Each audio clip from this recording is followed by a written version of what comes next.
लक्ष्मी माता की कदर करो, पूजा नहीं। अब आप कहोगे ये कैसी बात बोल दी आज आपने। बिल्कुल सही सुना आपने मेरे दोस्त।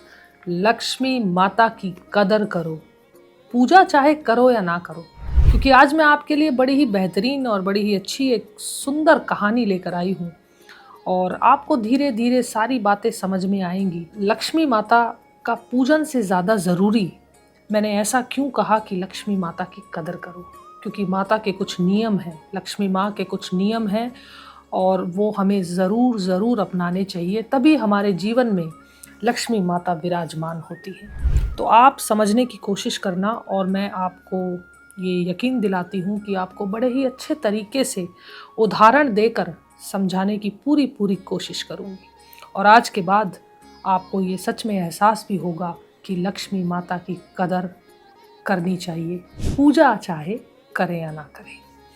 तो मैं शुरुआत करती हूँ। आपने हमेशा देखा होगा कि लक्ष्मी माता का जो चित्र होता है उसमें लक्ष्मी माँ एक कमल के फूल पर विराजमान होती है और बड़ा ही सुंदर होता है कमल का फूल। लेकिन आप गौर करना, कमल का फूल होता कहाँ है? कीचड़ में। अब ऐसा आपने कभी देखा कि माता का जो चित्र है वो कीचड़ के अंदर ही कमल के फूल पर बनाया हुआ है? ऐसा नहीं देखा ना, क्योंकि ऐसा होता भी नहीं है, तो देखोगे कहाँ से। तो लक्ष्मी माता कमल का फूल जब खिलकर बाहर आता है और एकदम साफ सुथरा दिखाई देता है, एकदम गुलाबी रंग का खिला हुआ जब ऐसे करके दिखाई देता है और हमारी माता लक्ष्मी उसके ऊपर विराजमान होती है तो अति सुंदर लगती है। तो माता को साफ सफाई बहुत पसंद है। तो माता जब कमल के फूल पर विराजमान होती है तो इस चीज़ से आप ये ज़रूर ध्यान देना कि हम अपने आसपास की कीचड़ को हटाते हैं और जब उभर कर बाहर आते हैं तो लक्ष्मी माता हमारे जीवन में विराजमान होती है। अब आपको मैं समझाऊंगी कि मैं किन प्रकार की छोटी छोटी चीज़ों की बात कर रही हूँ, तो आपको समझ में आएगा। एक बार की बात है, उससे पहले मैं आपको ये बता देती हूँ कि आपने हर कहानियों में, कथा में सुना होगा कि लक्ष्मी माता दिवाली पर ही आती है ना। मेरी बात को आप समझने की कोशिश करना। दिवाली पर ही लक्ष्मी माता आती हैं, ये कहानियाँ हम बचपन से सुनते आ रहे हैं अपने दादा, नाना, नानी, दादी से। और जब दिवाली आने वाली होती है तो आप गौर करना कि सब लग जाते हैं, घर का बड़ा बूढ़ा बच्चा हर कोई लग जाता है अपने घर की दीवारों को रगड़ने में और अपने फर्श को साफ करने में और अपने आसपास ऐसे चमकाने में लगे रहते हैं कि जैसे तो लक्ष्मी माता इन्हीं के घर आकर आज विराजमान हो जाएंगी। यही हमारा विश्वास होता है और इसमें कोई गलत बात नहीं है। लक्ष्मी माता को बुलाने के लिए सब अपने घर इतना चमका देते हैं कि वो चाहते हैं कि आज की दिवाली हमारी लक्ष्मी माता हमारे घर आएंगी तो बड़ी ही शुभ मानी जाएगी। ऐसा ही हमें हमेशा सिखाया जाता है और ऐसा ही हमें कहानियों में सुनाया जाता है। और अगर मैं यूँ कहूँ तो इसमें कुछ गलत नहीं है, बिल्कुल सही सिखाया जाता है। लेकिन लक्ष्मी माता किन किन चीज़ों का ध्यान रखती है ये आप ज़रूर मुझसे आज सीखें। क्योंकि जब मैंने भी इन चीज़ों को गौर से पढ़ा और समझा तो मुझे भी लगा कि हम छोटी छोटी गलतियां अक्सर करते हैं और उन छोटी छोटी गलतियों को अगर हम समझना सीख लें तो शायद फिर वो कभी होती नहीं है। तो लक्ष्मी माता, एक बार लक्ष्मी माँ ने सोचा कि मैं धरती पर जाती हूँ और जैसे कि हर दिवाली पर हम सुनते हैं कि लक्ष्मी माता धरती पर एक चक्कर लगाने आती है और जिसके भी घर उनको लगता है कि यहाँ पर मुझे विराजमान होना है या अपने दर्शन देने हैं, वहाँ पर माँ चली जाती है। तो एक बार की बात है, लक्ष्मी माता धरती पर आई। उनको मन किया कि मैं अपने भक्तों से मिलूं, कुछ ऐसे भक्तों से मिलूं जो दिन रात मेरी सेवा करते हैं, जो मेरा पूजन करते हैं, जो सारा दिन अपने घरों में लक्ष्मी माँ की आरती चलाते हैं, लक्ष्मी माता को पूजते हैं, लक्ष्मी माता का दिया जलाते हैं और अपने दिन की शुरुआत सिर्फ लक्ष्मी देवी के नाम से करते हैं कि जय हो मेरी लक्ष्मी देवी, हमेशा मुझ पर प्रसन्न रहे और हमेशा मेरे घर में विराजमान रहे। तो माँ ने सोचा कि आज मैं धरती पर चलती हूँ और अपने ऐसे भक्तों को ढूंढती हूँ और उनके जीवन में धन, समृद्धि और बहुत कुछ चीज़ें उनको देकर आती हूँ। तो लक्ष्मी माता धरती पर आती हैं तो उन्हें 4-5 भक्त ऐसे दिखते हैं जो बिल्कुल एकदम लक्ष्मी माता का इतना अच्छे से पूजन करते हैं, उनको सुबह-सुबह फूल चढ़ाते हैं, उनका दिया जलाते हैं, लक्ष्मी देवी की आरती करते हैं और लक्ष्मी माँ को एकदम सच्चे दिल से प्रसन्न करके रखते हैं। तो माँ ऐसे 4 भक्त ढूँढती है और माँ को ऐसे 4 भक्त मिलते हैं, तो माता उनके ऊपर इतनी खुश हो जाती है, सब कुछ धन धान्य उनके घर को एक तरह से लाखों के भंडारे भर देती है। अब जब लक्ष्मी माता उन चारों को ये सब कुछ दे देती है और वहाँ से जब जाने लगती है, तो लक्ष्मी माता उनसे ये कहती है कि मैं 1 साल बाद ठीक दिवाली के समय पर दोबारा आऊँगी।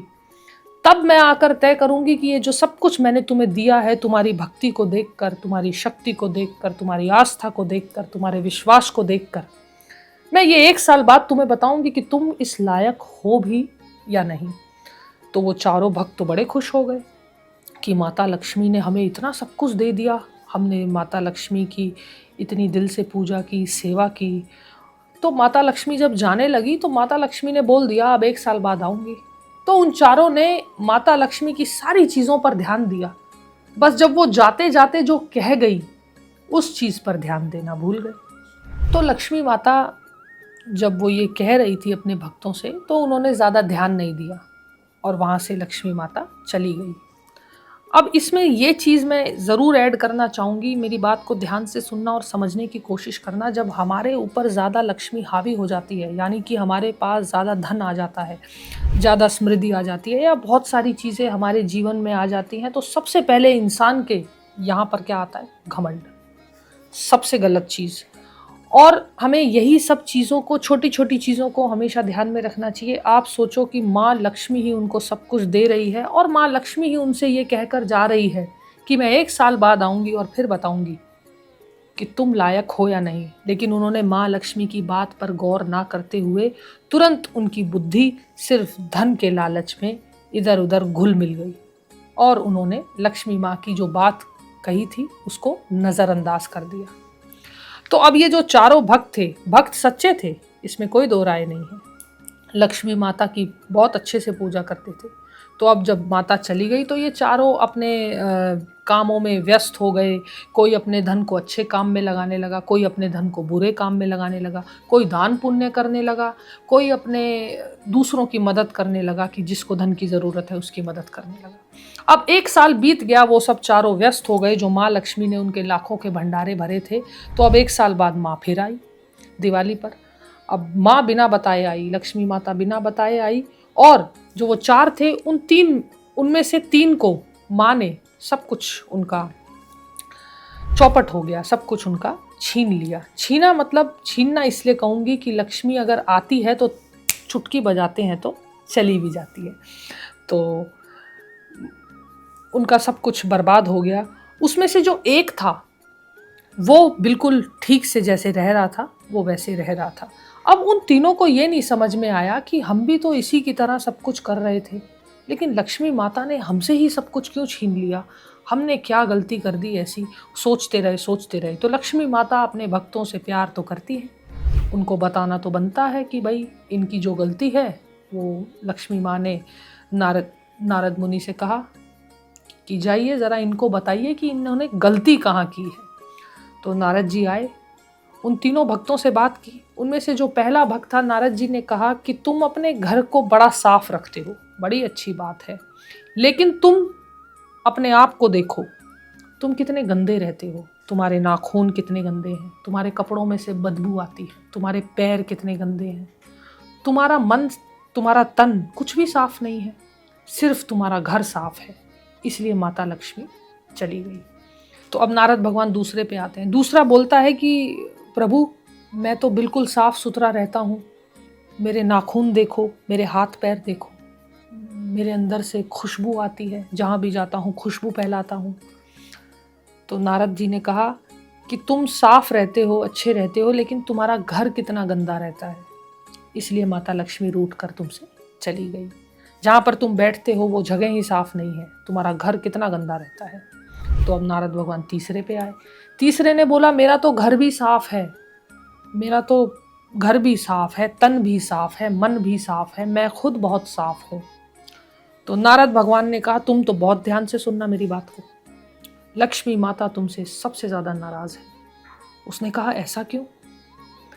तो नारद भगवान ने कहा कि ध्यान से सुनना मेरे दोस्त, तुम्हारे घर की जो लक्ष्मी है वो कितनी साफ है, तुम्हारी पत्नी वो कितनी पवित्र है, कितनी साफ है, लेकिन तुमने कभी उसकी कदर नहीं की। तुम्हारे पास इतना धन धान्य है, तुम्हारे पास इतनी सब कुछ चीज़ें हैं, लेकिन तुम जिसको अपने घर लक्ष्मी बना कर लाए हो तुम उसकी कदर नहीं करते। तुम अपने आसपास की महिलाओं की कदर नहीं करते। तुम अपने आसपास की जितनी भी महिलाएं हैं उनको सिर्फ बेवजह कुछ भी समझते हो, उनकी इज्जत नहीं करते। सबसे ज़्यादा नाराज़ तो लक्ष्मी माँ तुमसे है। तो जब तीनों ने ये सब सुना तो बड़े दुखी हो गए। अब जो चौथा था, जिसके पास सब कुछ था और लक्ष्मी माता ने उनसे कुछ नहीं वापस छीना और जैसे वो जी रहा था वैसे ही जी रहा था, तो नारायण भगवान से उन तीनों ने पूछा कि लक्ष्मी माता इससे इतनी प्रसन्न क्यों है, हम भी तो इसी की तरह जी रहे थे।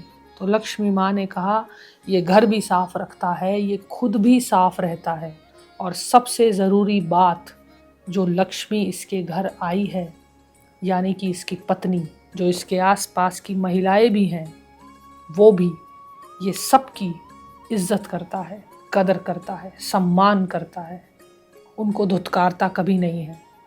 तो अपने जीवन में आपको ये सब चीज़ों का ख्याल रखना पड़ता है, तभी लक्ष्मी माता आपसे सबसे ज़्यादा प्रसन्न होती हैं दोस्तों। और मैंने शुरुआत में ही ये बोला था कि लक्ष्मी माता की कदर करो, क्योंकि पूजा आप चाहे करो या ना करो, और हर दिवाली की रात को हमें हमेशा ये एहसास होना चाहिए, ये सोचना चाहिए कि लक्ष्मी माता धरती पर हमें यही सिखाने आती है कि मन का दिया जलाओ, असली का दिया तो दिवाली पे जल ही जाएगा, लेकिन अपने मन का दिया जलाओ। लक्ष्मी माता को अगर अपने जीवन में बुलाना चाहते हो, विराजमान कराना चाहते हो, लक्ष्मी माता की सेवा करना चाहते हो, तो सबसे पहले अपने आसपास की सफाई, अपने अंदर की सफाई, अपने चरित्र की सफाई, अपने मन की सफाई, अपने घर की सफाई, अपने आसपास के लोगों की सफाई, इन सब चीज़ों का भी ध्यान रखो। अपनी वाणी की सफाई सबसे ज़्यादा ज़रूरी है। और जिस लक्ष्मी को तुम अपने घर लेकर आए हो उसकी कदर करनी सीखो, तो लक्ष्मी माता को तुमसे कहने की ज़रूरत नहीं पड़ेगी कि मैं तेरे जीवन में अब आऊँगी, वो खुद ब खुद आपके जीवन में आ जाएगी। तो आपको ये कहानी कैसी लगी ये मुझे कमेंट करके ज़रूर बताइएगा, और आपको इस कहानी से क्या समझ में आया और क्या आप समझे इस कहानी से।